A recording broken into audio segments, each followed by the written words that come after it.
Voici. Bonjour à toutes et à tous. Nous sommes aujourd'hui le mardi 5 mai pour le LSQM 2026. Alors, j'aimerais commencer, il va y avoir différentes choses, sur ce que nous avons vécu hier.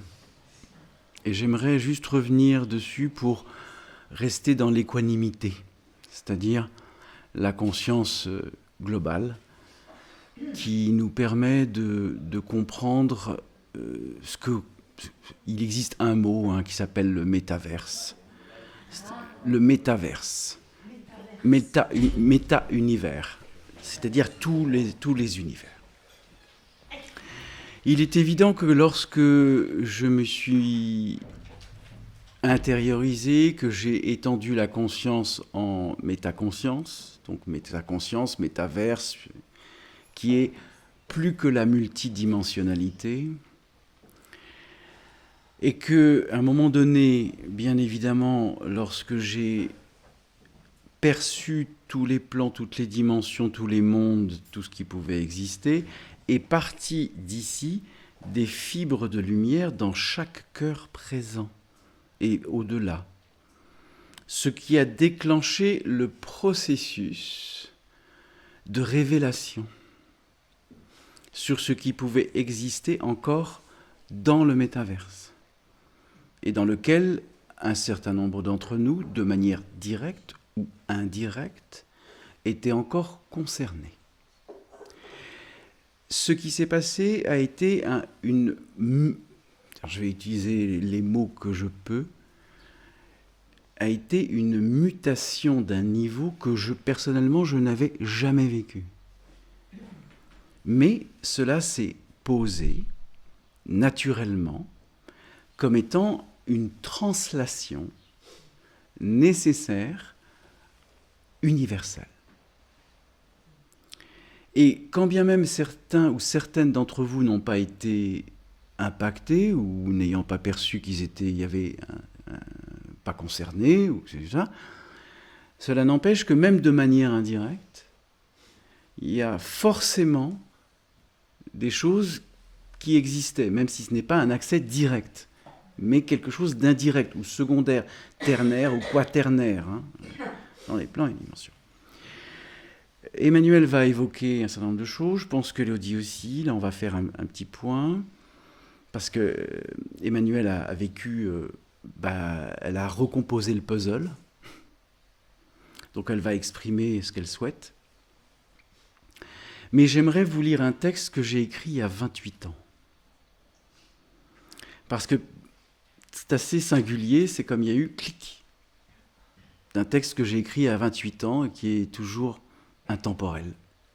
Je vais me permettre de le partager avec vous, c'est pas très long. Est-ce que tu pourrais expliquer ce que c'est le métaverse ? Alors, le métaverse est là. Alors, dès l'instant où il y a métaconscience, il y a métaverse.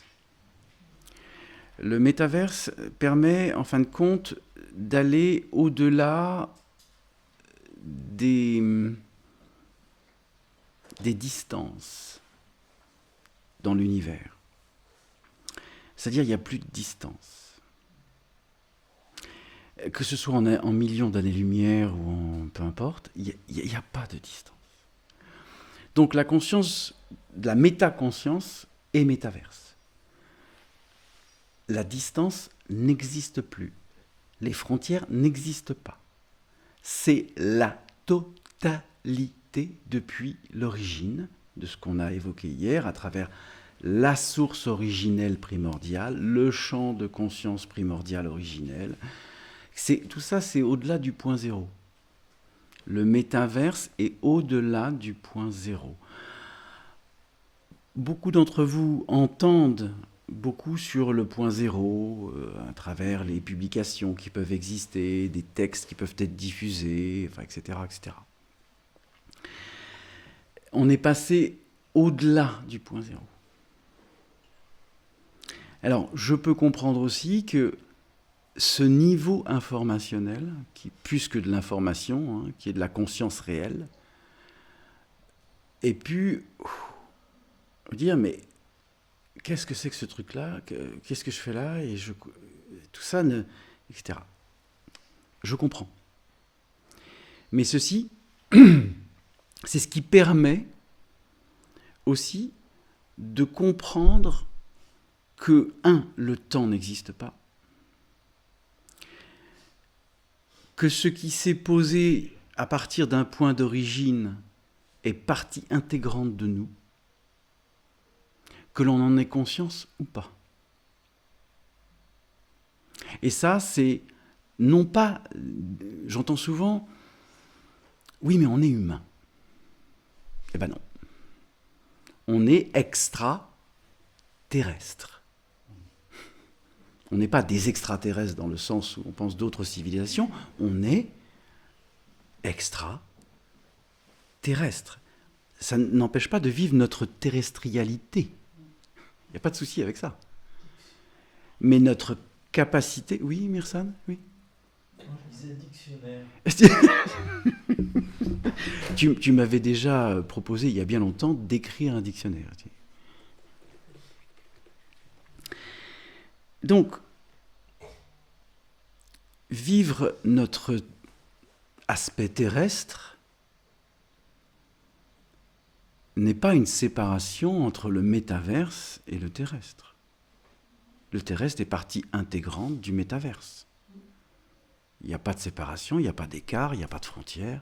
Tout ça n'existe pas. C'est notre voile d'inconnaissance qui, éventuellement, nous limite dans l'incarnation, et encore, une fois qu'on a pris conscience, le voile de l'inconnaissance, il est dissous. Pourquoi il y a les deux? Parce que c'est ce que j'ai vécu hier, que je viens de comprendre. Alors, attends, juste viens si tu souhaites pour que tout le monde puisse entendre et que ça puisse être enregistré.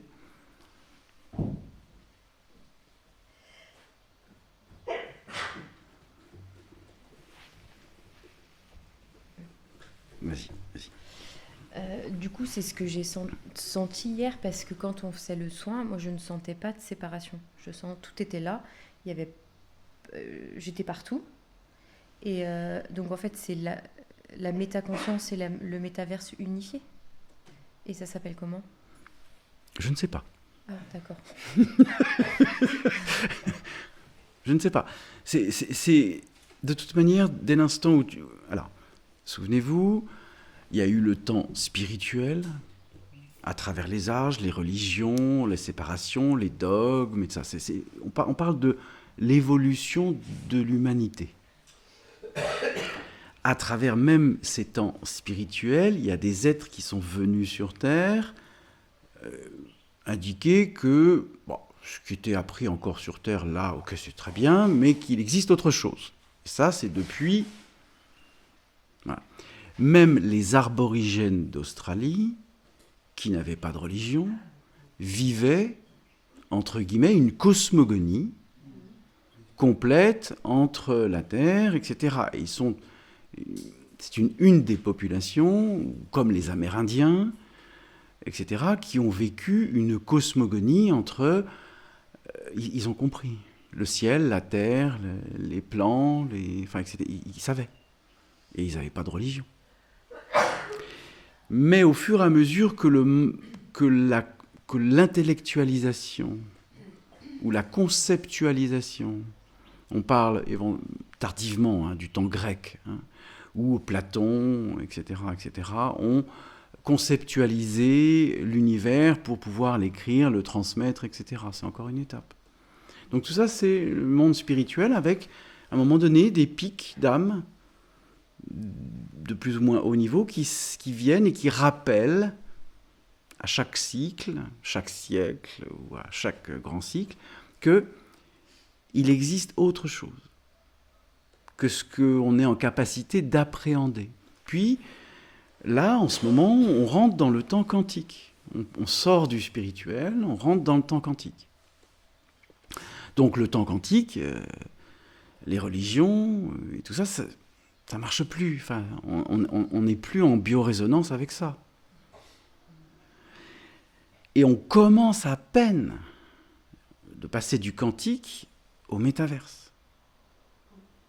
Et ça, c'est pas une révolution, c'est une évolution finale. C'est le mot que j'ai utilisé hier, je ne sais même plus encore, la dernière récurrence, ou qu'est-ce que j'ai dit hier ? J'ai parlé de l'ultime récursion. Merci infiniment. L'ultime récursion. Donc l'ultime récursion, c'est quoi ? C'est pas le monde spirituel, c'est la conscience du quantique, et c'est le métaverse, la métaconscience, qui est l'ultime récursion. C'est-à-dire la fin de la séparation, la fin de la croyance, la fin absolue des dogmes, la fin absolue de la culpabilité, etc., etc. Voilà. Donc, avant que vous interveniez, je vais juste me permettre de lire le texte que j'ai écrit il y a 28 ans, dont je n'avais pas encore véritablement conscience de ce que... Même si je savais, je me permets de vous le lire. Le texte et le podcast existent sur le site web de la Fondation. Vous pouvez... Alors, j'ai intitulé le livre « La mécanique céleste » de Théodorus Lanzarote. Parce que j'étais un moine au XVe siècle en Roumanie, dans les pays de l'Est, et j'avais une conscience christique et je n'étais pas du tout en accord avec le dogme de la religion. Donc j'ai fondé un sanctuaire qui n'était pas du tout en accord avec le dogme de la religion, et j'ai vécu et j'ai transmis la conscience christique au XVe siècle. Et je m'appelais Théodorus Lanzarote.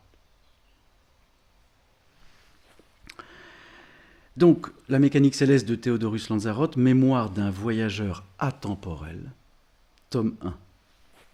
À l'aube des temps, où les lueurs du feu originel sortaient du ventre du monde, influencées par les lumières du ciel qui se jouaient des formes sur les premiers reliefs de la terre.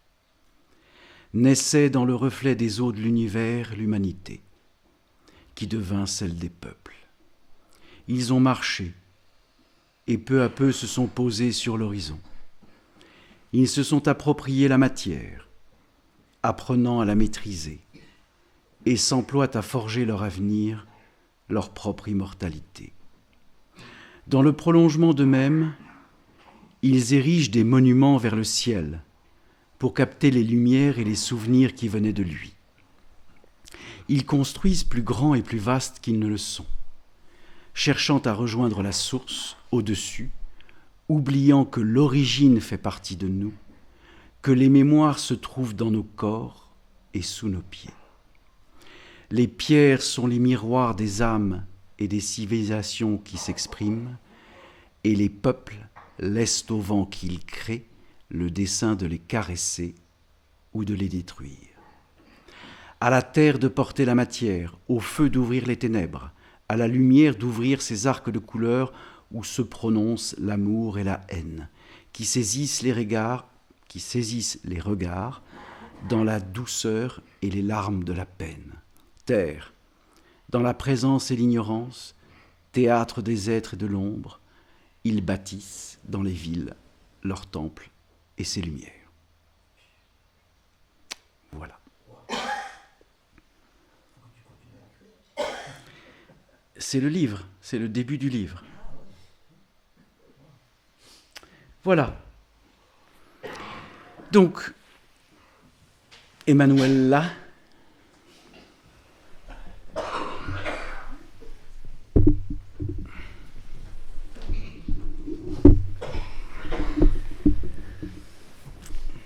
alors, je vais vous exprimer ce que j'ai senti et compris sur la matrice depuis ces derniers temps. je me tourne. Je ne vois pas l'image, c'est dommage. Non, mais... Vous entendez bien, là ? Oui, merci.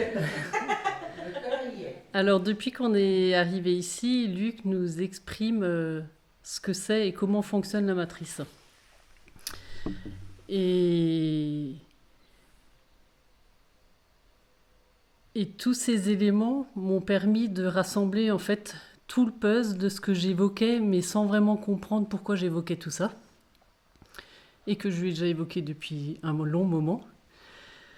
Et à un moment donné, Christophe, il évoque aussi, mais quand moi je fais des soins, j'utilise que la fréquence. Dans la voix et les soins, ça réalise tout.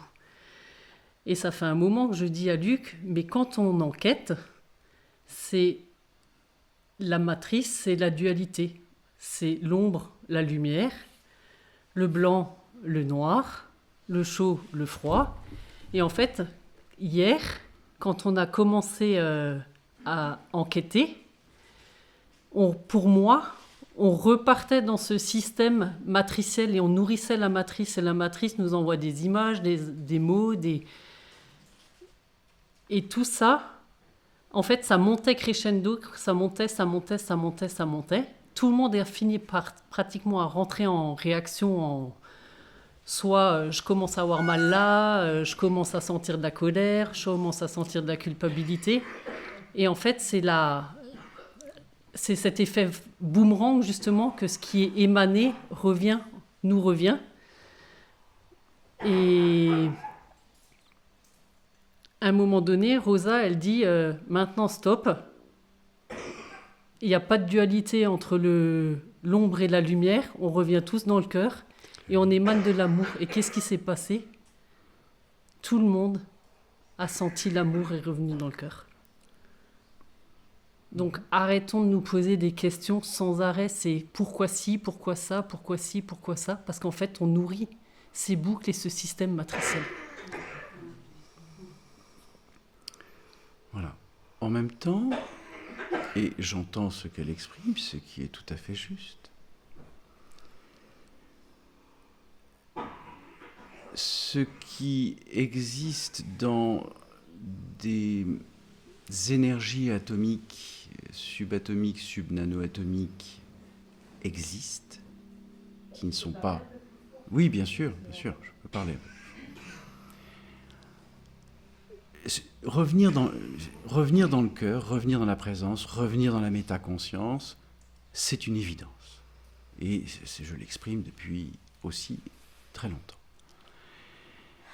Mais il est aussi essentiel de comprendre que l'alignement à la métaconscience, c'est ce qui permet de voir ce qui n'est pas encore aligné. Même si on utilise le mot aligné. Voilà. Et que, aujourd'hui, dans la métaconscience, dans le métaverse, puis c'est ce que nous sommes, hein, tout simplement, ça veut dire que nous sommes un certain nombre d'êtres à avoir les capacités du multiverse, à des niveaux différents. Et c'est ce qui permet d'accomplir le tout. Car tout est relié, tout est interlacé. Il n'y a rien à jeter, il n'y a rien à prendre, il y a juste à comprendre, sans que le questionnement devienne une notion intellectuelle. Intellectuelle. Parce que la notion intellectuelle va nous faire rentrer dans l'identification. Et donc la culpabilité, c'est ce que je partage depuis des années. Donc, oui, c'est une évidence, c'est pour ça que à chaque fois je vous dis main sur le cœur, afin que vous puissiez vous réaccueillir en totalité. Cela n'empêche que tant qu'il y a des distorsions atomiques, subnanoatomiques, quel que soit le plan, etc., le véritable rapport de la matrice n'est que celui de la culpabilité. Nous ne sommes pas coupables, ce sont juste des énergies. C'est ce que je vous partage depuis très longtemps. Tant que l'identification se régénère, alors oui, la boucle se régénère. Mais quand il n'y a plus d'identification, la boucle n'existe pas. Ce que j'ai pu observer hier et comprendre, et quand j'ai vu cette masse d'informations qui sortait de la Terre,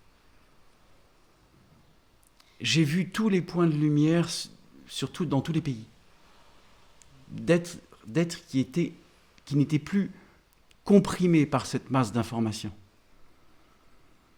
Et bien évidemment, ça s'est étendu à l'univers. Hein. C'est pas simplement que la Terre. Hein.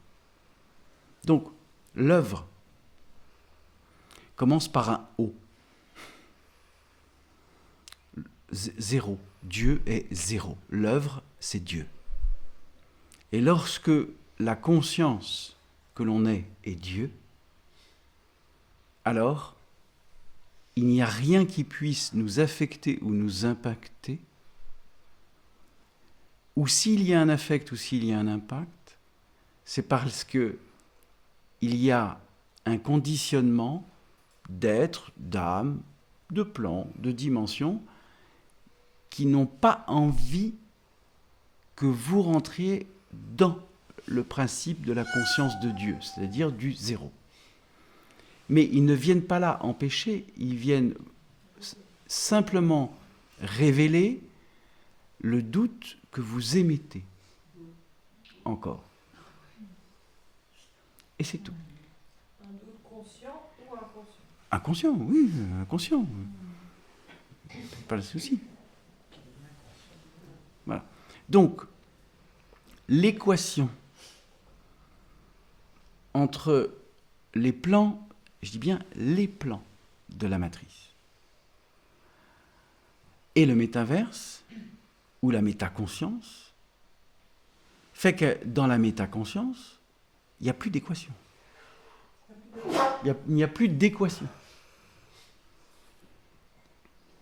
Et que la conscience du cœur et de l'émanation fait qu'on sort de toute l'équation matricielle.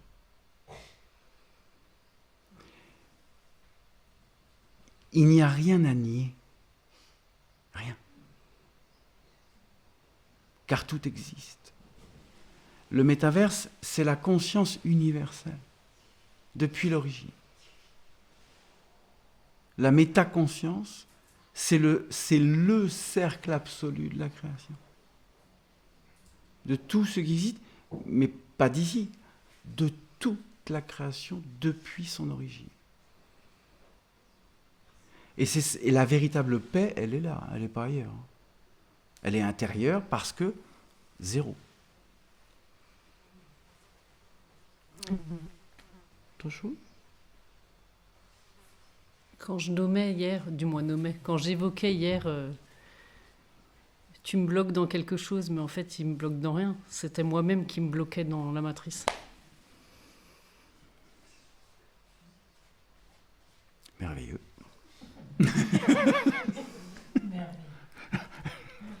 Merveilleux.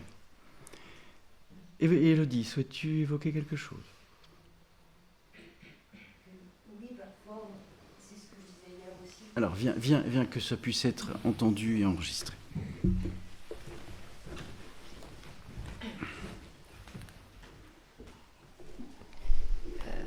Quand je suis en fait,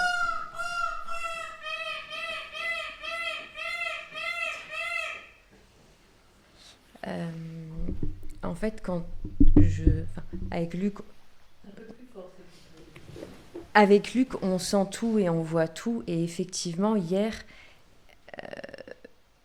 j'ai été déstabilisée par la rage que certains ont pu émaner. On est remonté jusqu'à l'atome originel. Donc, il faut vous dire que quand on peut nous dire « vous ne souhaitez pas dissoudre, transmuter, révoquer », bref, non, il y a aussi la première expansion, elle doit dater d'il y a 200 milliards d'années. Donc ça veut dire que quand je sens l'atome originel qui effectivement est fragmenté, quand Luc me dit « mais en fait, toutes les incarnations que vous avez eues après, il y a de la rage qui revient à vous et donc que je prends. Enfin, je prends parce que je ne suis pas encore complètement dans le zéro fluctuation. C'est immense ce qu'on reçoit ou ce qui se réalise. Et c'est vrai que quand il y a un enchaînement, je vois ça, je vois ça, je vois ça, je vois ça, et quand ça fait 4 heures, le corps physique, il est fatigué, même si Luc, il a une autre émanation. Oui, mais nos corps, on reste, ok, terrestre ou je sais pas quoi, mais on est aussi dans être humain, et le corps, il n'a pas la capacité de tenir 10 heures consécutives. Et cette ampleur d'identification, des fois on repart dans l'identification, c'est pour ça qu'à un moment donné j'ai dit il n'y a pas de champ monadique, tout ça c'est que de l'identification, et de repartir à l'origine où tout ça ça n'existe pas pour qu'on fasse le switch. Sauf que ça existe. Ça existe, oui, mais si on repart dans une identification... Oui, mais justement c'est là la différence. Les plans, les dimensions, les fréquences, tout ça existe. Oui, mais Mais c'est l'identification. Et si tu te réidentifies, en fait, on recrée de la séparation. Quand certains ont dit « je me sens pas concerné », c'est pour ça que j'ai dit « prenez-vous dans la main », parce que j'ai senti, à un moment donné, j'ai été dans le plan monadique, ok, à l'instant T, on est là. C'est qu'une identification. Comme là, c'est qu'une identification, en fait, on n'est pas ça.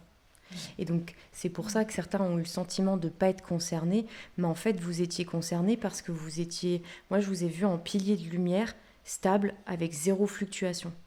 Donc, il y avait un maintien du groupe parce que vous étiez à l'origine.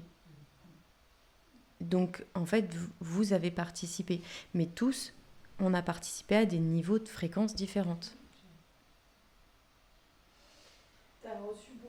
Vous avez reçu énormément de projections de haine et tout ça? Oui, moi oui. C'est pas de la... Enfin, non, c'est pas... Attends, ouais. je vais essayer de partager... Il est évident que lorsqu'il y a des fluctuations... Lorsqu'il y a des fluctuations, des remontées, que ce soit des colères, des émotions, des sentiments, c'est très compliqué de rester dans l'équanimité. C'est très compliqué. Et j'ai toujours dit, je ne peux pas juger l'impulsion matricielle qui ressort, on va l'appeler comme ça, parce que je comprends ce qui est en train de se passer. Et que bien évidemment, je ne juge pas, je ne condamne pas, jamais, je ne peux pas de toute manière, c'est impossible. Et que je sente une fluctuation vibratoire sur l'être que je suis, et croyez-moi, je la sens. Quand je sens qu'il y a de l'énergie pas très lumineuse, qui essaie de rentrer, etc., je dis toujours fortitudo. C'est un mot, c'est la force de l'âme qui traverse le chaos le plus sombre, c'est la vallée de la mort. C'est etc. Rien ne peut vous affecter que si vous rentrez dans la biorésonance de l'identification. Car l'identification, c'est de la biorésonance. Mais lorsque vous quittez, ou que vous comprenez que vous rentrez en biorésonance, et que vous lâchez l'identification, alors vous accueillez, y compris, la part non consciente d'un être qui vit une traversée. Et là, il n'y a pas de colère, il n'y a que de la tendresse, il y a de la douceur. Si tu fais comme tu peux, je t'aime. Si je peux t'accompagner, je suis présent, etc. etc.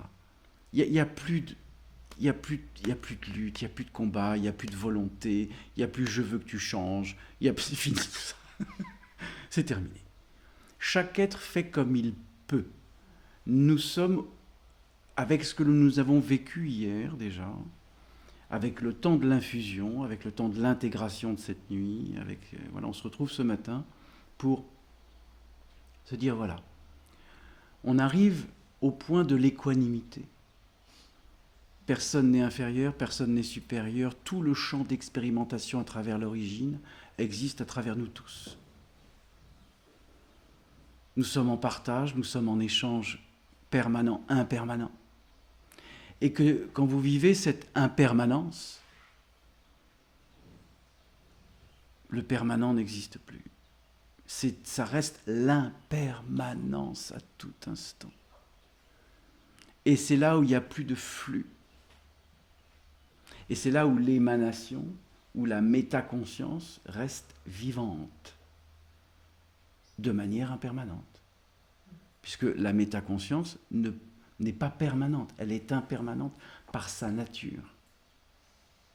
Et tant que nous avons eu une identification liée à la permanence du corps physique, de peu importe ce que c'est, etc., et que l'identification du corps physique dans l'incarnation, c'est la plus dure, c'est normal, c'est une masse de lumière compressée, le corps physique.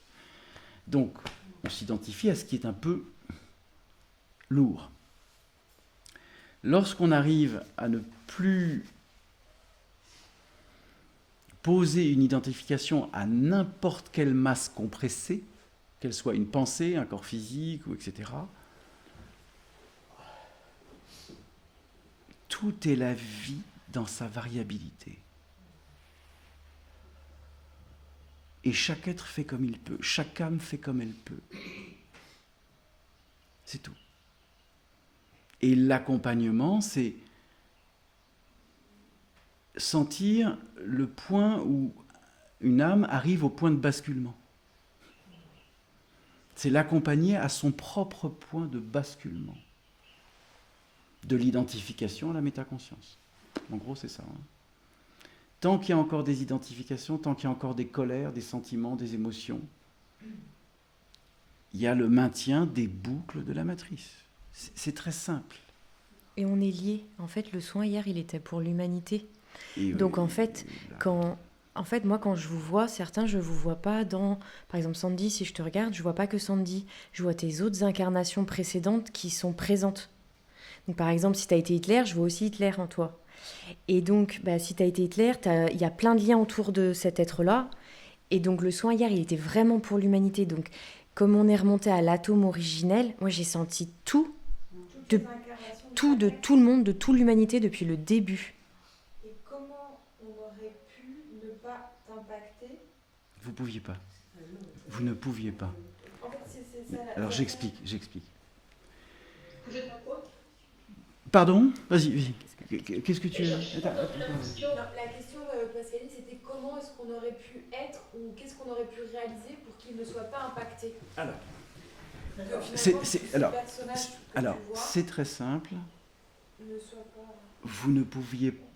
Lorsqu'un être est en identification et qu'il rentre dans des sentiments et des émotions liés à des bouleversements énergétiques, vous ne pouvez pas faire autrement. Attends. Oui, c'est là où... C'était toute l'humanité qu'elle a vu. Non. Là, tu parles de deux choses différentes. Là. Attends. Que ce soit un être, 1000 êtres, 1 million d'êtres, 1 milliard d'êtres, qui d'un seul coup sentent une modification vibratoire comme ça s'est passé sur la planète hier. Automatiquement, tous les flux qui dégagent font qu'à un moment donné, les êtres ne comprennent pas ce qui se passe. Car là, c'est pas un soin, là. C'est un remembrement universel. C'est pas pareil, c'est pas le même niveau, là. Et quand tu sens tout, j'ai pas de distinction en fait. Mais les êtres, par flux individués, groupes ou nations, ou etc., émettent un flux. Et c'est perçu. Mais je ne peux pas reprocher à ce groupe, à cette nation ou à ces individus de ne pas comprendre ce qu'ils sont en train d'émaner, mais de manière inversive. Donc, tout ça, et même ça est accueilli. Alors, physiquement, c'est pas forcément facile. Je comprends. Mais on ne peut pas reprocher. Puisque c'est une mutation. Quand je parle de remembrement universel, je n'ai pas d'autre mot. Comment on aurait pu réaliser? On n'aurait pas pu faire autrement? Non, parce que vous passez d'un état à une autre fréquence. Oui, mais si à chaque faire un changement fréquentiel, vous prenez 6 000 balles de plomb dans les fesses. 6 000 balles. Non, mais Alors, attends, j'ai une réponse quand même, Vas-y, parce que... vas-y. Alors Luc, lui, ça fait plus longtemps qu'il est dans cet état vibratoire, donc c'est plus simple. Moi, je découvre déjà ce que je vis, parce que j'ai pas besoin de me brancher. En fait, le multiverse, je savais pas que c'était ce que je vivais depuis l'enfance, bref. Après, j'ai demandé à Rosa. J'ai parlé à Rosa, j'ai dit j'ai le cœur qui commence à être tout noir, etc. Et elle m'a accompagnée. Et je suis restée là, j'avais la main de Luc, donc en fait, je peux me connecter en faisant je reste là, je reste là, je reste là. Et là, je suis partie dans le tout. Donc je sens tout, et je vous distingue de plus, je sens des flux, et je reste là, et je bouge plus en fait. Et c'est pour ça que Marthe hier, elle me disait mais je te voyais plus Elodie, je dis non, je suis restée là, immobile. Et j'ai demandé l'accompagnement de Rosa, et j'avais Luc à côté, sans rester en... Et est-ce que dans ce cas-là, ce que tu vivais, est-ce qu'il y a quand même une identification à ce flux que tu percevais? Non, il traversait. Il traversait. C'est en cela que la conscience immobile ne peut plus s'identifier aux flux qui ne sont pas harmoniques. Mais le fait qu'elle percevait elle était quand même impactée par Alors, parce qu'elle vit encore ce qu'on appelle des fluctuations, mais plus ça va, plus il n'y a plus ces fluctuations. Ça se fait en naturalité. Okay. Ça, c'est encore quand on n'a pas trop l'habitude. Moi, ça fait Et j'ai pas le corps physique à jour. des années que je capte, je sens, je comprends, je n'analyse pas, je le vis. Le rapport analytique, chez moi, c'est terminé. Oui, j'entends. Et puis il y a la tristesse que vous aviez. Encore la rage, ouais, ça passe. Mais la tristesse, quand je vous vois... Le désespoir. Je parle Ouais, même de niveau de désespoir. Donc par exemple, Mirsad, je ne vais pas tout te raconter, mais je vois tout. Quand tu as été enfermé, en fait, je vois tout, je lis tout. Donc au début, c'est pas comme si je vivais ça depuis 10 ans. En fait, je vis ça depuis 3-4 ans, et encore vraiment là depuis 6 mois, peut-être 1 an. Bah, je sens toute cette tristesse, ce désespoir. Ça fait waouh. j'ai une question sur un être. Est-ce qu'un être peut changer de fréquence sans forcément passer par le schéma réaction, dualité, transmutation? Oui. J'ai exprimé l'autre jour l'histoire d'un être qui était cocaïné, qui était... Il a eu l'éveil, Ah bah oui, mais c'est ça. Ça lui est tombé dessus. Alors, Mais là, aujourd'hui...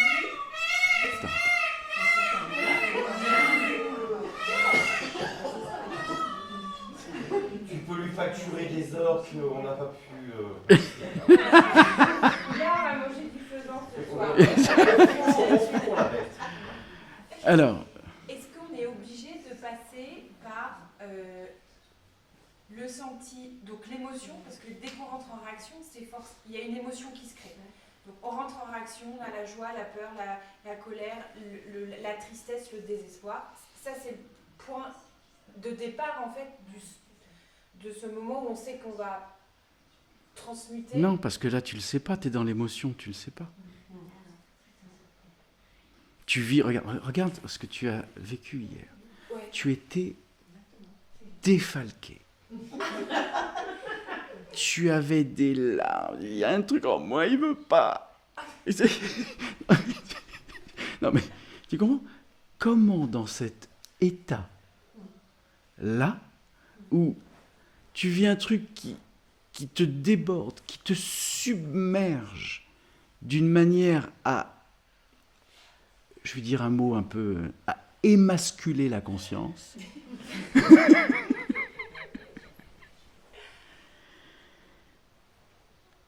Ce n'est pas possible. Parce que tu es dedans.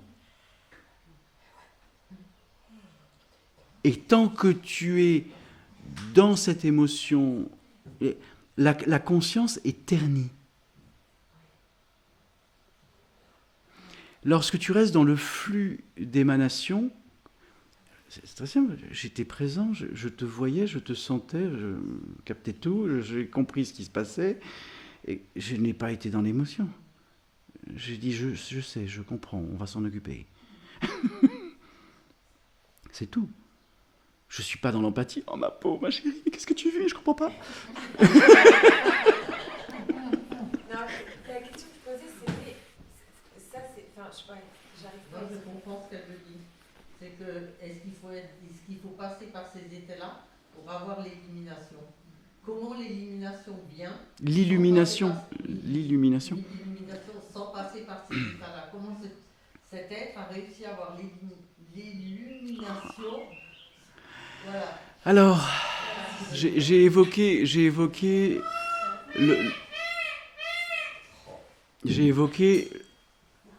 la grâce. Oui. Mais comment il l'a... Mais c'est pas comment, Sylvie. C'est ça qu'elle demande. Mais Voilà.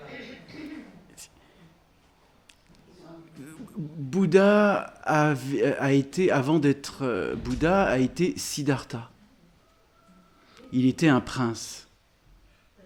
Il allait devenir roi. Avant d'être Bouddha. Il s'appelait Siddhartha. Et, vous voulez que je vous raconte succinctement l'histoire? Bien. Donc, Siddhartha, prince, royaume, opulence, or, bijoux, vêtements. Pouvoir. Et il était destiné à être roi. Mais pas roi dans la matière, dans l'identification de la royauté, dans la royauté de la conscience. C'est pas pareil. Donc, à un moment donné, il est sorti de la ville et il a vu la pauvreté, le peuple, etc. Il n'a pas compris. Il s'est dit, mais comment se peut-il qu'il y ait autant de richesse et autant de pauvreté? Et donc, à un moment donné, il a compris que c'est pas en vivant dans l'opulence. Donc il est passé de l'opulence à l'ascétisme, ce qui est un extrême, mais il avait besoin de passer par là. L'ascétisme, il est devenu sannyasin, qui est celui qui renonce, sannyasin, celui qui renonce. Et il a fait ce qu'on appelle le yoga du renoncement. C'est-à-dire jusqu'à avoir les os sur le squelette, au niveau de la peau. Et puis, à un moment donné, il a eu une prise de conscience. Il a compris que nier le corps physique n'était pas la voie. Mais il est allé jusqu'à ce qu'il ait la peau sur les os. Et à ce que, entre guillemets, le lierre lui monte dessus, etc. Et à un moment donné, il a quitté le monde du renoncement. Il a réhabilité le corps physique, il est allé s'isoler sous un banyan, le banyan étant l'arbre sacré aux Indes et au Népal. Et il a accueilli la matrice, Mara, le maître des illusions. Il a vu les femmes qui dansaient devant lui, la séduction, Lilith, etc. Et il est resté dans la métaconscience. Et au moment où il a vécu la métaconscience, parce qu'il était sur le soleil, les escargots sont venus sur son crâne pour le protéger du soleil. C'est pour ça qu'on voit les petits trucs qu'on voit sur la tête de Bouddha. C'est les escargots. Et le cobra royal est venu, entre guillemets, c'est-à-dire il a eu sa montée de Kundalini, et etc. Et là, c'est là où, à un moment donné, il est passé donc de Siddhartha à Maitreya, et de Maitreya. Alors Maitreya, c'est le pré-éveil. C'est l'état d'éveil avant le Bouddha. Et donc il est passé de Siddhartha à Maitreya à Bouddha. Et il est toujours exprimé que même si vous atteignez l'état de Bouddha, ne vous arrêtez pas. Que même si vous atteignez l'état de Christ, ne vous arrêtez pas. Tout ça ne sont que des niveaux de conscience, des niveaux de lumière, hein, on va faire simple. Mais la métaconscience est au-delà de tout principe d'identification. Est-ce qu'il y a encore quelque chose au-dessus de la métaconscience? Non.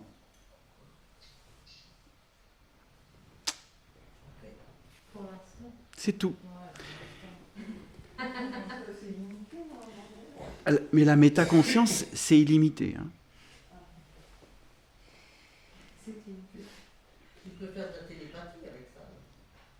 Mais tu es en champ télépathique absolu, avec tout l'univers.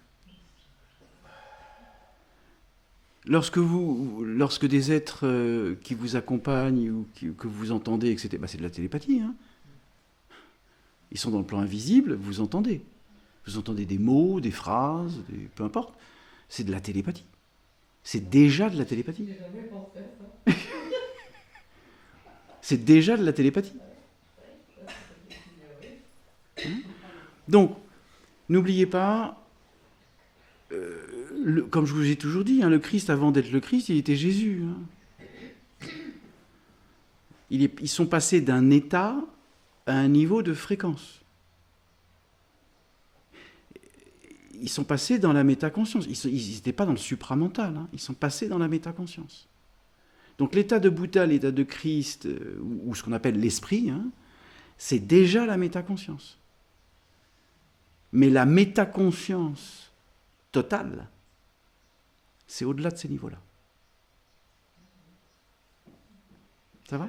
Je souhaiterais exprimer quelque chose Je t'en prie. suite à ce que tu exprimes. Est-ce qu'il est possible que tu puisses venir, qu'elle puisse entendre avec les micros, et que, si c'est possible, Marthe.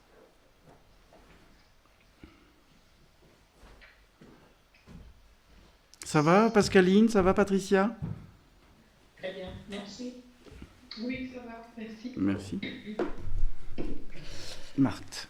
Oui, parce que c'est quelque chose que je vis et qui est en rapport aussi avec ce que tu transmets ce matin. On l'a évoqué avec... Il blague, Mirsad blague. Il lui souhaitait que tu mettes ton bras autour de mon cou. Voilà. C'est pour faire plaisir à Ah, pour le micro. Non, mais j'entends. En fait, c'est quelque chose que j'aimerais comprendre par rapport à quelque chose que je vis. C'est-à-dire, vous tous, je vous sens, lorsque je suis en face de vous ou à côté de vous, je vous sens. Je sens ce que vous êtes, ou... enfin bref, voilà. Et il s'avère que ce que j'aimerais comprendre, quand je vous sens, il y a une partie de moi... Alors quand je vous sens, moi je me dis, je suis dans la métaconscience. Quand je vous sens et que à ce moment-là, sentant ce que je sens au travers de vous, il y a une partie de moi qui va se fermer. Donc là, il n'y a plus de métaconscience. Et ça, c'est sûr. Donc là, je reviens dans la matrice. C'est ça. Voilà, c'était ça que je voulais... Et ben voilà. Et en fait, c'était important pour moi de poser cet acte ce matin. Dès l'instant où, d'un seul coup, il y a quelque chose qui vous met en retrait, c'est soit parce que vous êtes arrivé à saturation de quelque chose que vous ne pouvez pas intégrer, ou quelque chose qui est tellement heavy loaded, comme disent les Anglais, très chargé, qu'à un moment donné, vous ne pouvez plus, quoi. Vous êtes fatigué, vous êtes épuisé, etc. Donc l'authenticité et l'intégrité, c'est de dire, attendez, là je peux plus, comme je vous le dis, hein, hier soir, je dis, écoutez, Là, je peux plus, j'ai le corps qui peut plus, je suis saturé, stop. Donc, l'authenticité, c'est de dire, là, je peux pas, j'arrive pas. Et ça, c'est l'intégrité, l'authenticité. Et donc Marthe, elle sature de quoi?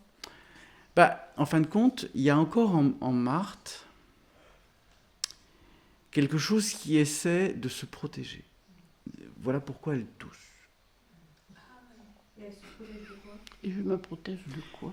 Mais tu te protèges quelque part de quelque chose que tu n'as pas envie de vivre. C'est-à-dire que tu ne l'acceptes pas. Mais je comprends ce que tu dis. Oui, mais on n'est pas... En fait, effectivement, tu es en métaconscience, tu es en lien, en vibration avec l'autre, mais il y a peut-être aussi un effet miroir Oui, émotionnel qui n'est pas compris en toi, ou ne pas entendu, ou pas accepté. Oui, mais c'est pas forcément... Alors, c'est là... C'est c'est juste, ce que tu dis est juste, hein, Christophe. Hein. C'est tout à fait juste. Ça, c'est ce qu'on appelle le tout à chacun du quotidien. Concernant Marthe, même s'il peut encore y avoir ce type de traces, ce qu'elle vit, ce que je sens, hein, je me permets de traduire, c'est que dès qu'elle sent un champ comprimé d'énergie, je me retire. Plutôt que de l'accueillir, même si elle accompagne, parce qu'elle exprime, qu'elle partage, etc., elle a besoin de ce qu'on appelle d'une temporisation. Si d'un seul coup ça arrive, c'est trop. Elle a besoin de se retirer. C'est vrai. C'est vrai. Le temps de... Attends. Elle a besoin de se retirer, le temps de relâcher la pression. Et une fois qu'elle a relâché la pression, elle va revenir. C'est sa modélisation pour l'instant. Jusqu'au jour où elle va sentir la pression, elle va rester là. Elle va plus se retirer. Et à d'autres niveaux, c'est pareil pour nous tous, hein, sans exception. Quand vous sentez une pression, ne croyez pas que c'est une prison. Prison. Et essayez autant que faire se peut de comprendre que cela ne vous appartient pas, quoi que ce soit. Que s'il y a quelque chose qui vous en renvoyez, ou que c'est une pression, c'est un mur vibratoire, ok, vous avez un mur vibratoire.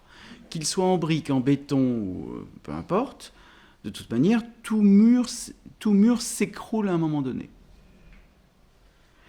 Plus vous accueillez... Voilà, c'est ça que je voulais dire.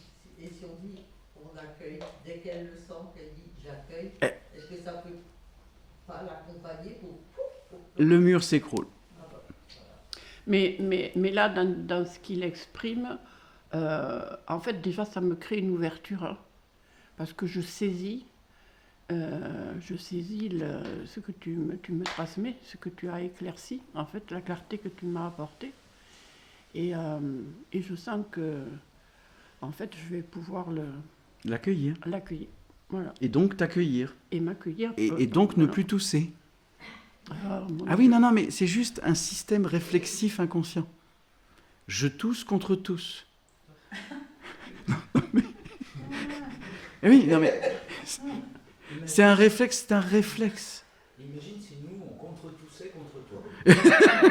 Alors, moi, je vais dire une chose, c'est mon corps qui l'exprime de cette façon-là, qui n'est pas forcément agréable pour vous, parce que je suis consciente quand je tousse que vous entendez moins, voilà, etc.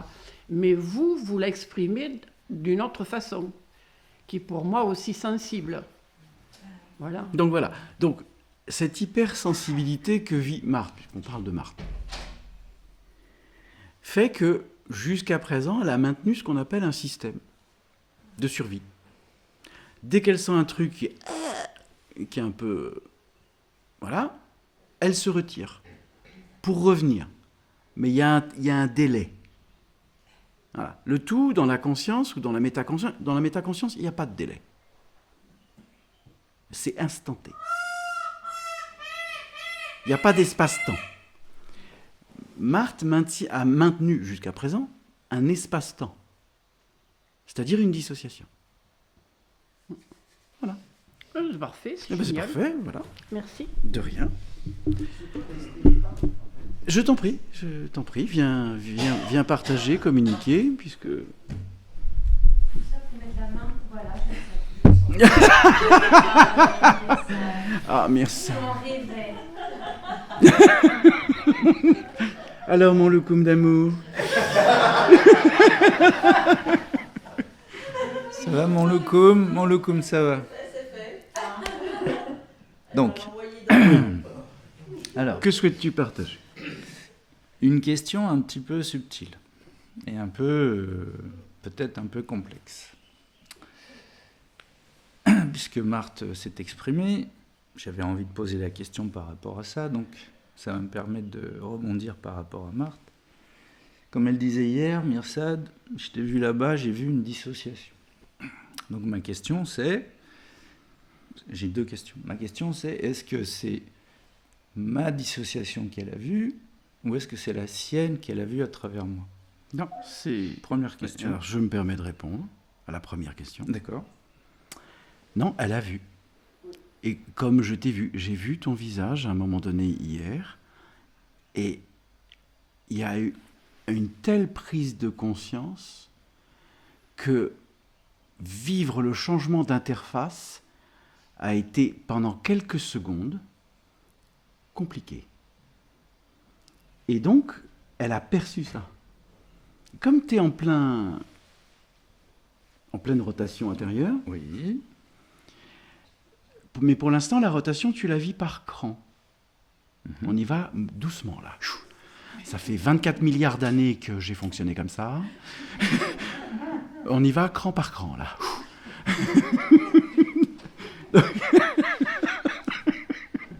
Donc, c'est juste ça qu'elle a perçu, où d'un seul coup, il y a eu un... Oh, putain. Oui. Sauf que ma deuxième question, puisque j'ai quand même une grande expérience du massage, du corps, des ventres, etc. Ça fait quand même 10 ans que je fais ça, et plus certainement avant. Absolument. Souvent, je me pose cette question, quand je touche une tension dans le corps de quelqu'un, il me vient l'idée que, est-ce que c'est la tension du client, ou est-ce que c'est la mienne que je touche? J'ai pas toujours la réponse. Donc c'est pour ça que quand ma question elle est subtile, quand vous voyez ou quand vous sentez quelque chose de l'autre, est-ce que c'est l'autre réellement qui est ça, ou est-ce que c'est vous-même dans votre matrice qui voyez ça parce que l'autre n'est qu'un miroir de vous? Voilà ma question. Alors, c'est une double question. Il existe à tous les niveaux, lorsque l'on accompagne le temple, le corps physique, qu'il puisse y avoir des biorésonances de vie antérieure. Ça existe depuis des milliers d'années. Et que ce que tu peux sentir soit appartient à un champ informel de la matrice ou au-delà, et qui fait que tu as la capacité, parce que tu te branches par le cœur, la conscience, la métaconscience, d'observer la nature de la compression de lumière qui n'est pas encore révélée. Mais bien évidemment, s'il y a, ou que tu as déjà connu dans une vie précédente, ou même hors corps, ou etc., la nature de cette même compression, alors tu crois, non pas qu'elle peut t'appartenir, mais tu crées une identification inconsciente. Et donc, si tu sens que la nature de la compression énergétique dans le corps se révèle à ton propre corps, c'est soit que tu as déjà connu cet état, soit qu'il existe un lien, ou que la liaison, c'est ce qui te permet, dans le propre temple du corps de l'être que tu es, de comprendre la nature de ce que c'est. Oui. Sans identification. Oui, vas-y. Oui. Mais comme on est tous intriqués, Oui.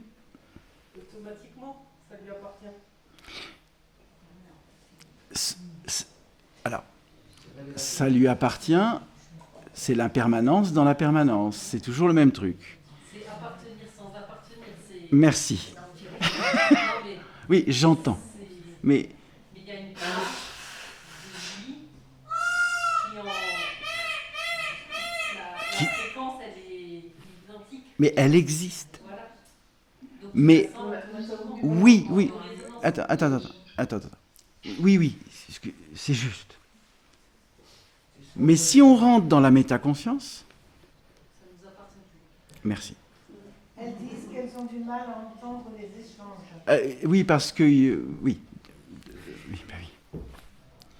Donc, je répondais. Vous m'entendez, Pascaline et allô? Bien. Bien. Donc, c'est difficile pour moi de reprendre dès qu'il y a eu un truc. Je vais essayer de poser l'intention d'éclairer. Nous avons tout connu à travers l'ensemble des champs d'expérience, non, même bien au-delà de l'humanité, hors corps. C'est fondamental de comprendre que on peut passer des millénaires hors corps. Donc, qu'est-ce qui se passe? Lorsqu'on vit hors corps, tout est démultiplié. Les perceptions, la vision, etc., etc. Donc, on apprend. Mais sauf que c'est une perception directe, qui n'est plus analytique.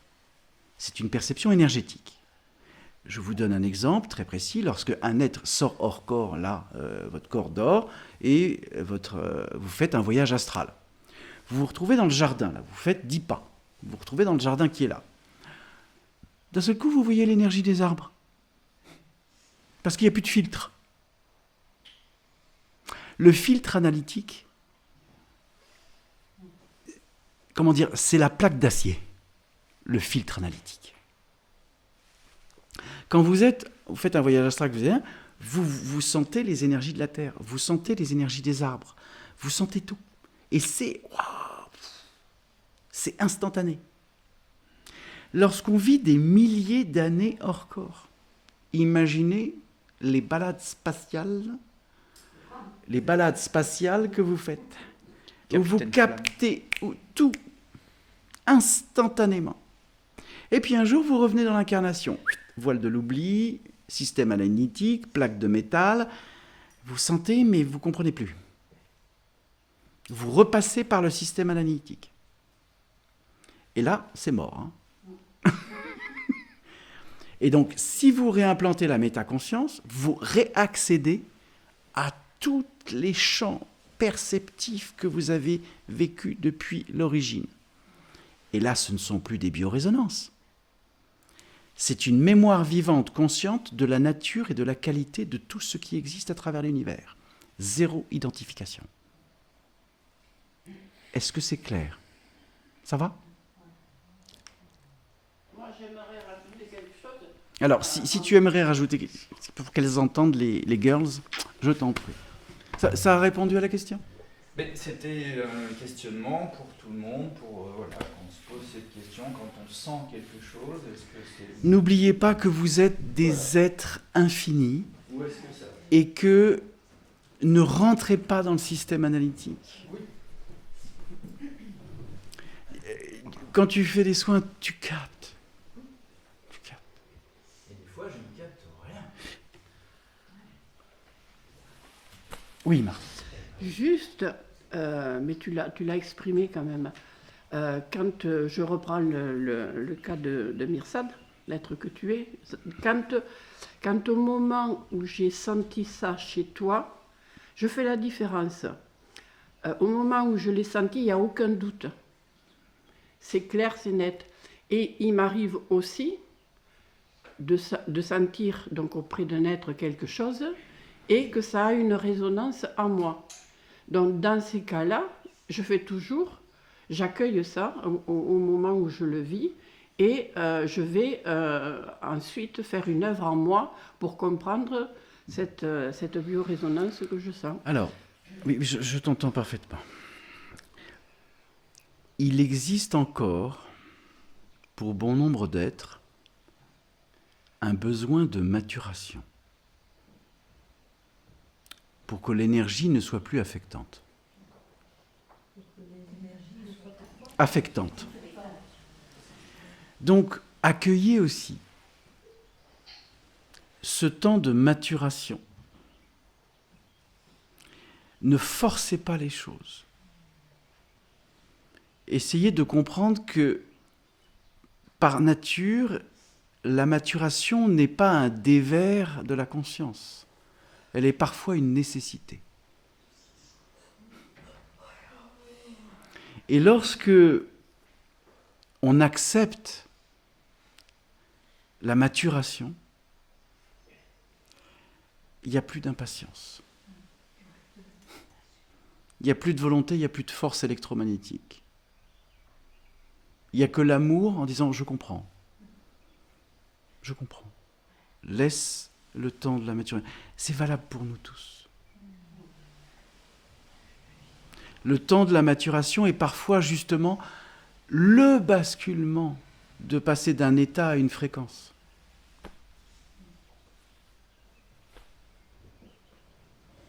Et donc ça s'appelle la tempérance, là. La maturation est une partie de l'intégration. Elle peut être une partie de l'intégration. La maturation, de toute manière, amène à l'intégration. Voilà. Mais, voilà, et ça, c'est à tous les niveaux. Hein. À tous les niveaux. Ce que j'ai perçu, vécu, partagé, échangé en communion, je ne m'attendais pas à le vivre. Tout à fait, William. Mais je ne m'attendais pas à le vivre. Je l'ai partagé. Je savais que cet atelier allait être un basculement. Je l'ai senti un mois, 2 mois, il y a plus de 2 mois. J'ai dit, oh là là là, je sens ça va être magistral. Et je l'ai senti. Mais je n'en connaissais pas la nature. Donc la maturation, ça a mûri. Les textes, les machins, trucs, ça a mûri. Pour arriver à, merci pour l'œuvre, préalable, afin d'essayer de les aligner au mieux, pour qu'ils puissent accueillir. Au mieux. Je n'ai pas dit, mettez-les dans l'accueil. Donc voilà. Bien, on fait une petite pause. On fait une petite pause. Hop.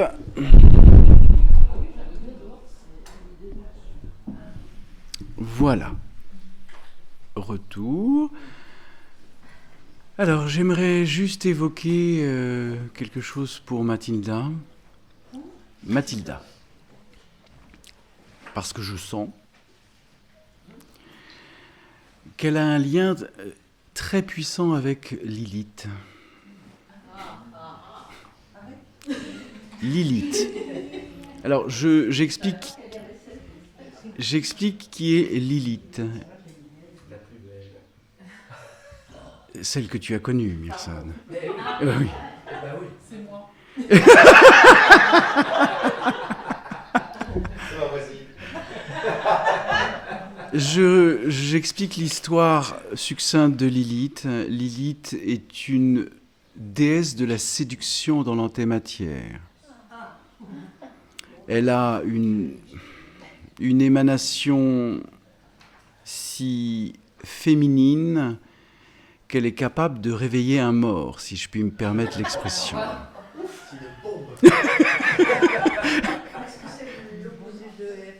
Alors, justement, j'y viens. Il est évident que lorsque, dans la Genèse, il y a Lilith et Ève, et qu'au milieu, il y a Adam, la première proposition que Adam a souhaitée, c'était bien évidemment de fusionner avec Lilith.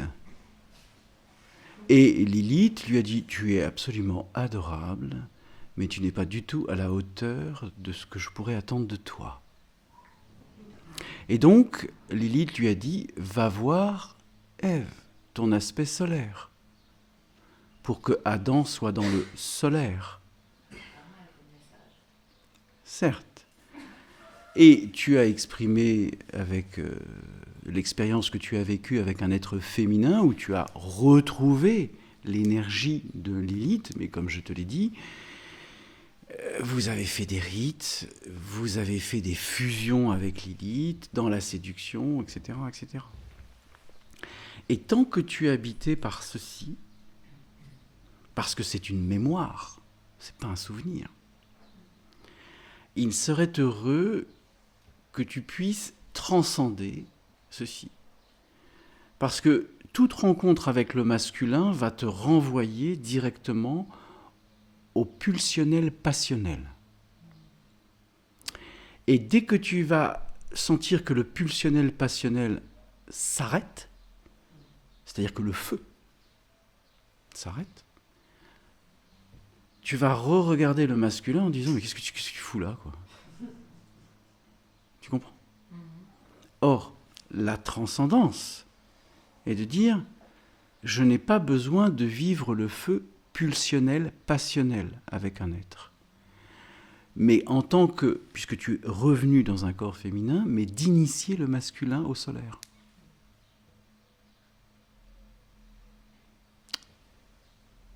Donc, les mains sur le cœur, tu te branches avec Lilith, et l'être avec lequel tu as eu cette fusion, puisque c'est deux êtres féminins, hein, et tu acceptes de libérer. Premièrement, de vivre la transgression. C'est le premier niveau. C'est tout petit niveau, transgresser. Pour arriver à la transsubstantiation en disant « Je n'ai plus besoin de ces formes d'énergie que j'ai connues, et qui encore peuvent m'induire dans cette incarnation un besoin inconscient à l'âme que je suis, à l'esprit que je suis. »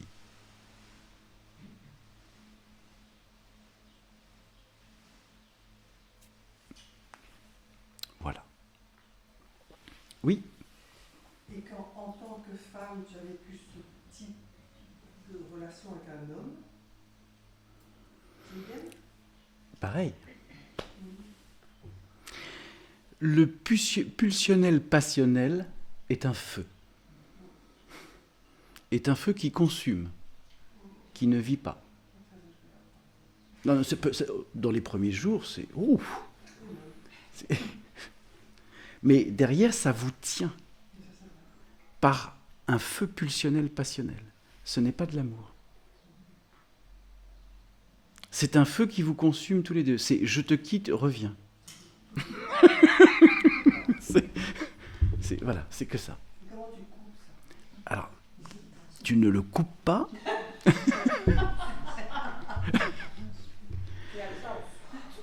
Tu exprimes que, quelle que soit la nature de ce que tu as connu antérieurement à travers l'âge des temps, et que tu as vécu ceci, et que tu connais déjà cela, cela ne fait pas partie de l'esprit, mais de la mémoire de l'âme. Et que cette mémoire, tu n'en as pas besoin. Tu n'as pas besoin de reproduire le feu pulsionnel passionnel qui te consume. Et en même temps, tu dis, tous les êtres que j'ai pu, toutes les âmes que j'ai pu connaître à travers l'âge des temps, eh bien, aujourd'hui, je relâche les biorésonances que j'ai pu vivre avec eux, parce qu'eux-mêmes ont vécu cette même résonance, et que je n'ai plus besoin de ça. Je n'ai plus besoin de vivre ça, de passer par le feu qui te submerge, parce que ce feu-là submerge l'être. Et ça veut dire que d'un seul coup, tu ne comprends même plus ce que tu vis, parce que tu ne vis que par le feu, et non pas par l'amour. Donc tous les êtres ici présents et au-delà, qui ont connu cette énergie, qui ont vécu cette énergie du pulsionnel passionnel, du feu qui dévore, mais qui ne nourrit pas, je vous invite à poser les mains sur le cœur et à relâcher toutes les tensions que ceci induit, si vous vous sentez concerné.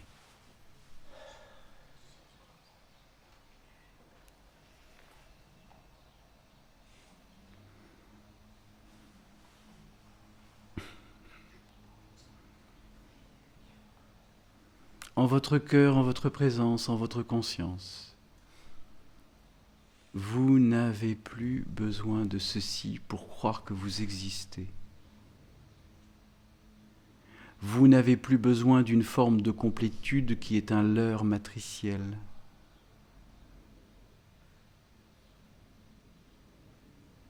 Vous purifiez le cœur de toute forme passionnelle, pulsionnelle. Vous libérez l'âme du souvenir du feu.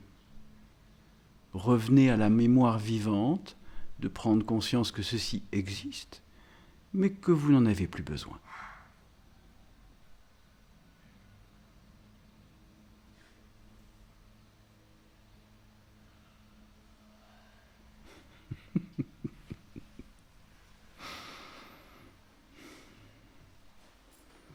Lily t'a entendu, hein?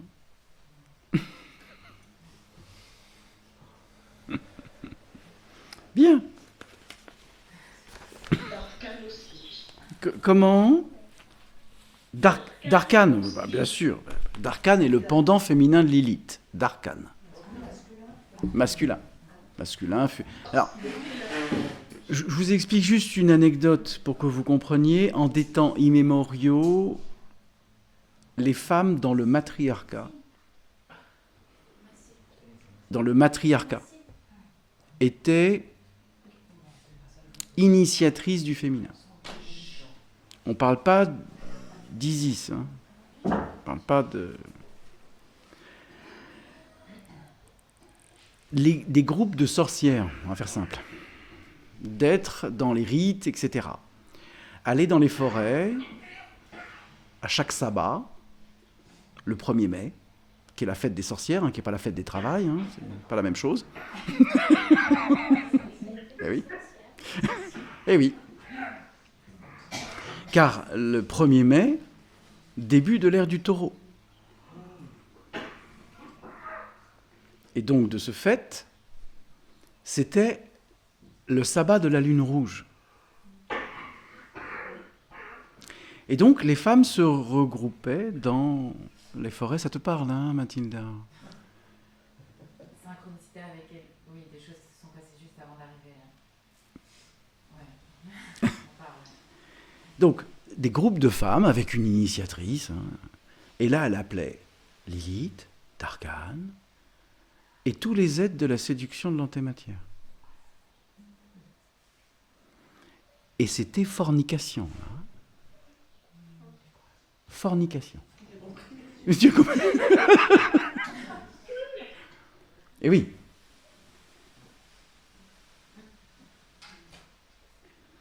Et donc, le féminin était adombré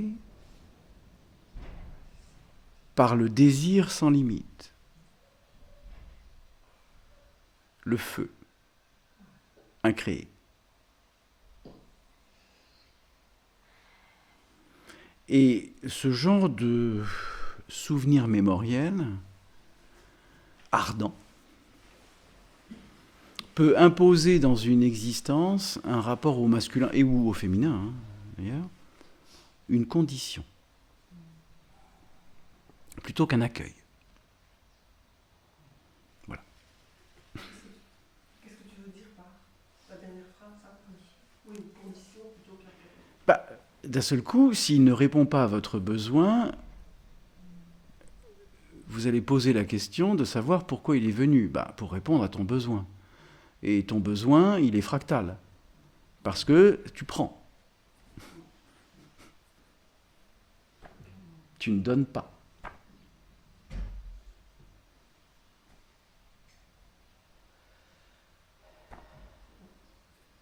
Voilà. Un peu de lecture ? Oui. Recevoir que ce que l'on peut donner. Ou que ce que l'on est prêt à donner. À un certain niveau, oui. À un autre niveau, ça n'existe pas. On peut inverser les trucs en disant on ne peut donner que ce genre de capacité. C'est quand tu es dans la métaconscience qui est circulaire, tu donnes rien, puisque tu es tout. Tu n'as rien à recevoir, puisque tu es tout. C'est un partage. Même pas. Même pas.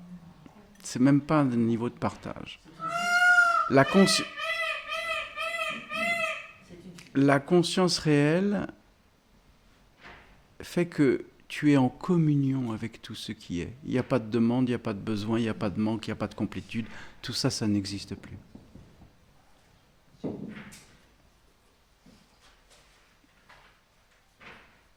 La métaconscience. Tu ne dépends plus d'un besoin par complétude. Souhaitez-vous que je réexplique la complétude ? La recherche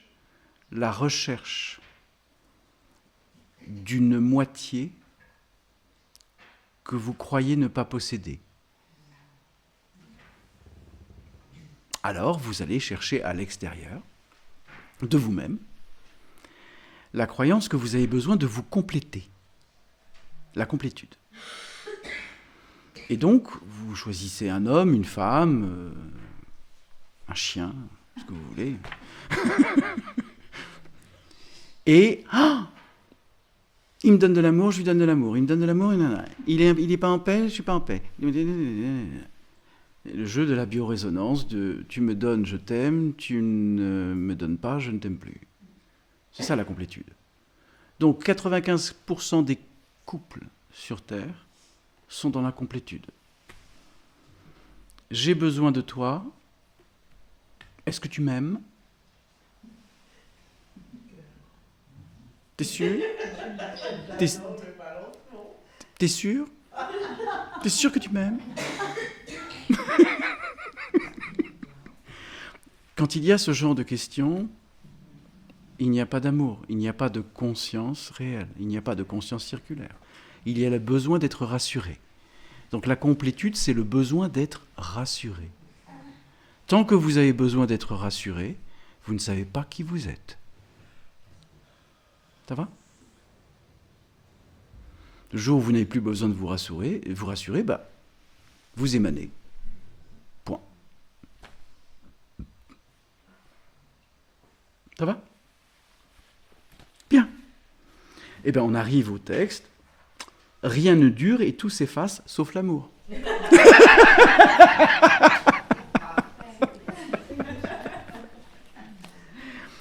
Si d'aventure vous vivez des moments difficiles, gardez à l'esprit que les circonstances ne durent jamais. La maturation. Seul l'amour reste toujours immuable quand tout le reste s'effrite, s'effondre et vient mourir. Tout ce qui est en mouvement a un début et une fin.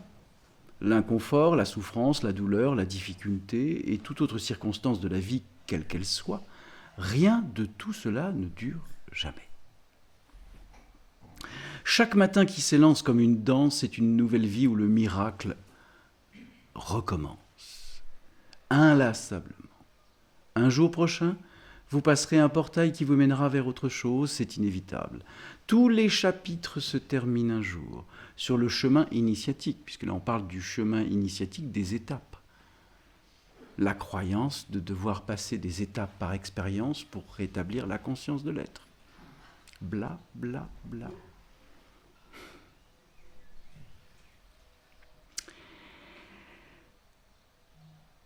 tous les chapitres donc se terminent un jour sur ce chemin initiatique, tout tend vers le meilleur, toujours. Ça dépend de l'état de conscience des êtres. La vie est un enchaînement de ces phénomènes, parfois agréables, parfois inconfortables, parfois merveilleux et parfois misérables. Tout cela dans le but de nous élever toujours plus, car tel est le but de toute existence, l'évolution. Et le divin toujours soutient l'évolution, la maturation, tant qu'un être a besoin de croire qu'il a besoin de maturation. Donc en fait, il n'y a pas de chemin, mais il y a une évolution. Alors, le chemin est intérieur. Tant que tu as la croyance de devoir vivre une évolution, tu es dans le chemin de l'expérience. Ça répond à la question ? Donc il y a quand même une évolution. Tant qu'il y a la croyance d'une évolution, il y a un champ d'expérience. Mais c'est toi qui es en train de parler d'évolution. C'est le texte qui en parle. Tout à l'heure, on a parlé Ce n'est pas moi. pour la maturation. C'est le texte qui évoque ceci pour que vous compreniez, parce que ceci exprime encore le côté spirituel de l'être qui a tendance à vouloir évoluer, plutôt que d'être. Eh oui, voilà. Justement, je parle toujours de choses qui sont encore matricielles pour que vous en compreniez tous les mécanismes inconscients qui vous font croire que vous avez encore un pas intérieur à réaliser par crantage, plutôt que l'implosion de l'atome originel au cœur de l'être que vous êtes. Et là, il n'y a plus d'expérience. Ça va ? Ces textes-là vous expliquent tout ce que vous avez vécu de manière préalable, pour qu'aujourd'hui, vous compreniez que tout ceci était un leurre, parfois nécessaire. Parfois nécessaire. Jusqu'au jour où vous vivez l'entonnoir intérieur. Le fil de soie dans le chat de l'aiguille. La conscience, c'est le chat de l'aiguille. C'est si précis, si simple et si ténu que la conscience passe par le chat de l'aiguille.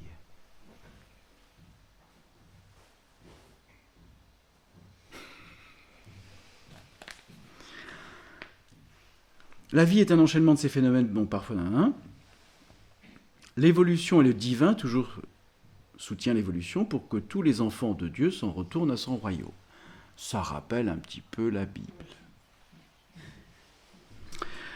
Comme dit la célèbre locution latine, tempus edax rerum, le temps efface toute chose. Non, la conscience efface toute chose. Ce n'est pas le temps. Tant qu'il existe un substrat temporel auquel vous croyez par souvenir, eh bien automatiquement, vous pensez que le temps existe. Or, vous avez vu que hier, depuis l'origine, le temps n'existe pas. Puisqu'il y a plus de 250 milliards d'années, ou même 300 ou 500 milliards d'années, un certain nombre d'énergie était encore comprimée à un certain degré de l'évolution de la conscience humaine, et que ce n'est pas une question de temps. C'est juste que c'est l'espace-temps. Mais l'espace-temps, au-delà de l'espace-temps, dans le circulum réel, tout ça n'existe plus. Puisque vous observez, vous n'êtes plus attaché à la mémoire, au souvenir. Donc perte de l'identification, le circulum, le cercle éternel.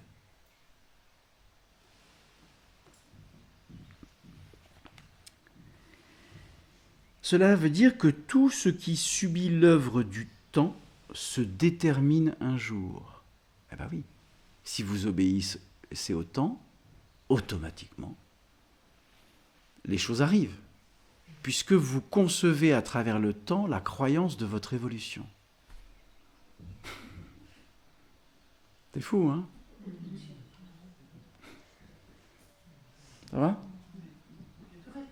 Mais bien évidemment. C'est pour ça qu'à chaque fois, voilà. Tempus edax rerum. Cela veut dire que tout ce qui subit l'œuvre du temps se détermine un jour. Je peux le répéter une troisième fois. Il n'y a pas de problème. C'est Patricia, excuse-moi. Oui. Dans le texte, il est indiqué se termine un jour. Oui, mais je fais exprès, chère Patricia. Ah, très bien. Donc là, l'idée, c'est de corriger, hein, c'est ça. Non, c'est pas. Non, Patricia, ce n'est pas de corriger. Alors, je me suis permis de vous envoyer les textes, afin que vous l'ayez maintenant, parce que comme ça, c'est fait. Il serait heureux, éventuellement, que vous ne l'ayez pas en vision tout de suite, si c'est envisageable, mais vous faites comme vous le sentez, j'ai pas de souci avec ça. Non, tout à fait, moi non plus. Pas de souci. Voilà. Ça marche. Donc, pourquoi j'ai modifié dans le texte que dès l'instant où vous êtes dans une notion temporelle de la vie, vous déterminez déjà votre futur. Donc, si vous déterminez votre futur, vous déclenchez tous les processus temporels de la matrice, qui va vous amener tous les événements, toutes les rencontres, tous les êtres dont vous croyez avoir encore besoin. Ça va? T'as compris, Patricia? Du coup, ça se manifeste. Eh ben oui, Oui, j'ai compris. puisque tu le génères. Mais de toute façon, ce mot est beaucoup plus, vibratoirement parlant, il est beaucoup plus significatif quand tu l'exprimes, bien sûr. J'ose pas dire puissant, mais voilà, c'est le cas. Formidable. Comme l'œil au centre du cyclone. Qu'est-ce que l'œil au centre du cyclone? C'est le calme, le silence, la paix absolue. Le circulum de la conscience. Le chaos est à l'extérieur, entre guillemets. La variabilité est à l'extérieur. Lorsque d'un seul coup, on est dans l'œil du cyclone, qu'est-ce qui se passe? Il y a le silence total. La lumière revient. On est bien placé à La Réunion pour le dire. Quand le cyclone, le gros météore est au-dessus de La Réunion, il n'y a plus rien. Donc l'œil du... Avant c'était le chaos, on attend, et après c'est à nouveau le chaos. Mais vivre l'œil du cyclone de manière impermanente, ça veut dire que quoi qu'il se passe dans l'existence, vous restez l'œil du cyclone. C'est ça. Il n'y a plus de déterminisme par la croyance d'un futur meilleur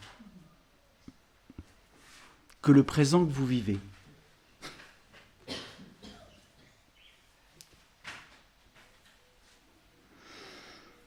Alors, il ne subit jamais le tourbillon des événements. Bah oui, quand tu es dans l'œil du cyclone, on ne subit plus le tourbillon des événements. Quelles que soient les circonstances actuelles, en mouvement dans cette grande expansion, au plus profond de chacun d'entre nous, réside cet espace de paix et d'amour infini qu'aucun mal ne saurait jamais terrasser.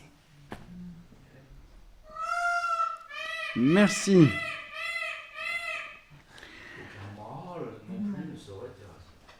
Quand toute votre vie se fragmente en un hiver incertain, soyez rassurés, car cette lumière au fond de votre être ne cessera jamais de vous soutenir. Seul le divin que vous êtes en vos profondeurs peut vous éclairer de sa lanterne quand vous sombrez dans la pénombre et dans l'incertitude.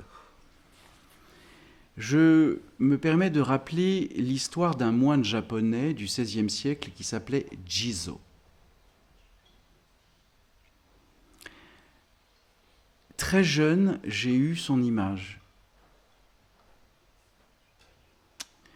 Je ne me suis jamais posé la question parce que je savais que je le connaissais. Il est extrêmement vénéré au Japon, ce moine. Et en fin de compte, il avait l'habitude de se promener dans la forêt avec un bâton et une lanterne, au bout du bâton, et d'aller chercher ceux qui s'étaient perdus dans l'ombre de la forêt. La compassion.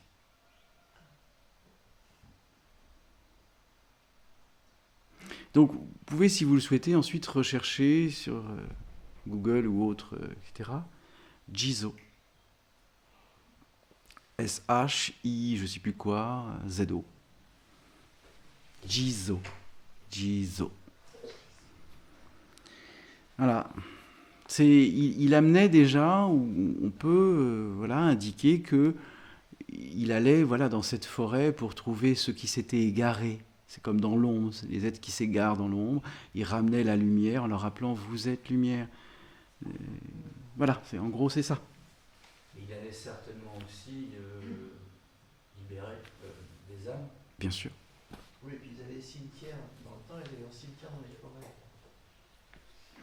Vous êtes malmené et déstabilisé car vous êtes destiné à bien mieux que ce que vous avez été. Dieu vous aime d'un amour si grand qu'il vous pousse à mourir dans tout ce qui n'est pas lui. Qu'est-ce que signifie cette phrase ? Je la relis. Vous êtes malmené et déstabilisé car vous êtes destiné à bien mieux que ce que vous avez été.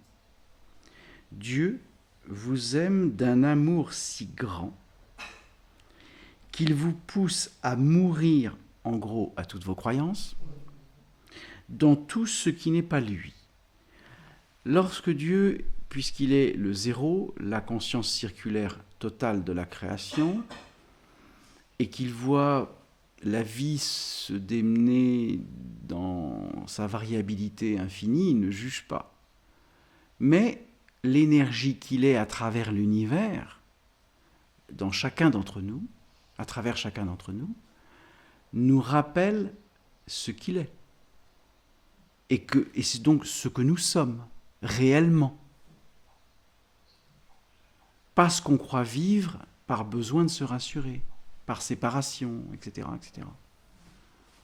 Donc, quand vous rencontrez des événements ou des êtres dans votre vie, ils ne sont pas là pour votre confort. Ils sont là pour vous pousser au-delà de vos croyances. C'est pas pareil.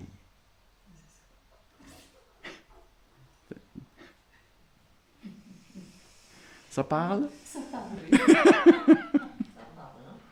Donc, je vais dire un mot fractal. Vénérez les êtres qui vous bousculent, qui ne vous laissent pas dans le confort. Dans le dire, non, mais non, ça va, le fauteuil il est bien, il est un peu usé, mais je l'aime bien. Eh ben non.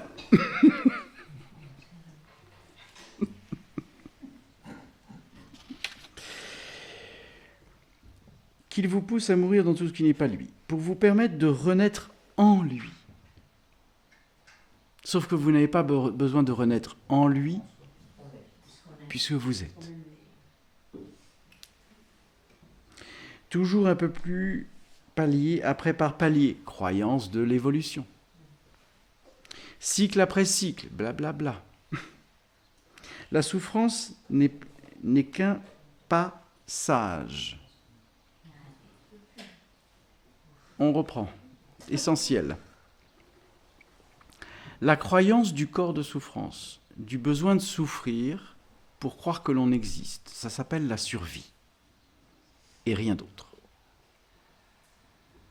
Et tant que l'on maintient le besoin de souffrir pour croire que l'on existe, on est dans la peur de l'inconnu la plus sombre de soi. Ça va ?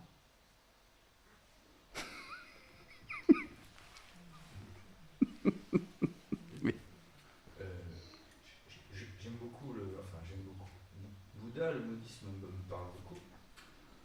L'idée de la souffrance qu'il ait voulu éradiquer la souffrance, ou en tout cas trouver des solutions à la souffrance.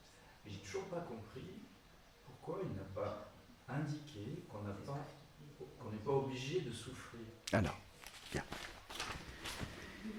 On n'entend pas. Alors, Mirsad a exprimé que dans le bouddhisme, dans cette philosophie spirituelle,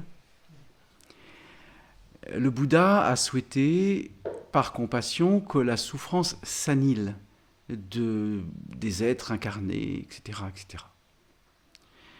Alors, il me semble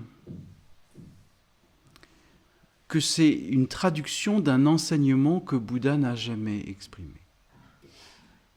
Les 4 vérités, c'est son enseignement premier. Qui l'a écrit? Ceux qui... C'est exactement la même chose avec le Christ et les disciples. Donc, je refais un point là-dessus. C'est Ananda qui l'a écrit. Qui? Ananda. Celui qui mémorisait tout. Très bien. Néanmoins, toute traduction non littérale est un filtre.